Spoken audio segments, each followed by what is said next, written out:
Another video, guys. This is going to be an interesting one. I've got to move this about 4 inches down to the right, and I have the space there, you see, as I get to do it. I've got to move that to 4 inches to the right to give me the space that I need to put another display cabinet there at the very end to make the full 12. So I'm going to have 3 variants of display cabinets on that side, and I'll have these cabinets on this side. As you guys remember, I got the Walmart display cabinets. Now I can only put one of them in this room right now, unless I move to a different house that's a bigger game room that I can use. But for now, what I want to do is set up that other display cabinet, that Walmart display cabinet there at the very corner. And so in order to do that, this entire side is going to have to come apart and reset up. Heaviest thing to move is going to be that, as far as being able to set it up, because I can't move it. Oh, I'm lying. That top portion is heavy. I might have to get my brother to come help me, so we'll see. Alright guys, moved everything over here. Moved everything from there. I can actually slide that one down altogether. This one, because it's on a gondola, I cannot do that. So I've removed 4 bolts, 2 bolts on the sides and 2 on the bottom for both sides. So all I do is I yank this out from the display cabinet, and I can shift it over. Maybe I can shift it all over with the display cabinet at the top. We'll see. All right, take it off. You basically just pick it up and slide it off these rails here.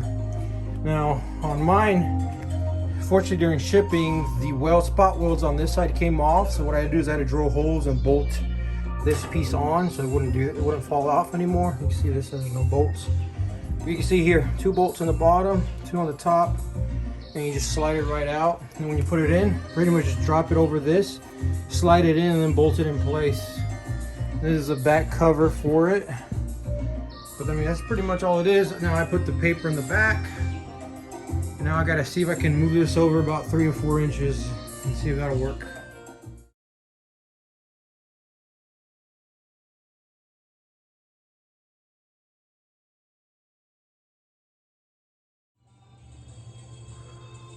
What's going on, guys? Well, I put that back by myself. Thankfully I didn't throw my back out. I've been busy, had to do other stuff, so I didn't get around to finishing this, but figure I show this. So I took off all of I have all these plastic trays, and I ended up putting all the games in here. Now there's no trays in there, but they have the little metal tabs already and the little dividers that you just lock into the shelf. So I just put all my games there. So I set up all my games, all my signage here. That had the Nintendo stuff over it, but behind it was the Wii stuff, and then Wii U over here, and then DS over here. So they weren't changing them out frequently. I put the backing for the Mario on this. Put the red cover there that goes with it. I ended up cutting. All right, here's the how it turned out. I hope you guys like it. I know I have more kiosks, and I still have a lot of kiosks, don't get me wrong, but I wanted to go more of the display cases, and making it look like a store route. So I've really worked on that a lot and been able to find stuff, and so it's turned out really good, honestly. I'm very happy with the end product. I still have more display cabinets for Nintendo if I really want to set up more down the road, if I get a bigger room, or move out something down the road. So that's in the pipeline, maybe in a few years. But regardless, for now, I'm very happy to have this game room set up this way. I have Nintendo 64 kiosk, which I got earlier this year. I never even covered when I got it. Like, I just got it, and I just started getting to town, getting to work on it. Like, I put the wallpaper on it. So this is pretty distinct, not many of them. This is probably the only setup that's going to have the wallpaper like this. This is the modern wallpaper that you see in Target and stuff like that. And then as far as the Walmart cabinet here, I put the TV. I got some GTV there playing some video about the history of Super Mario World.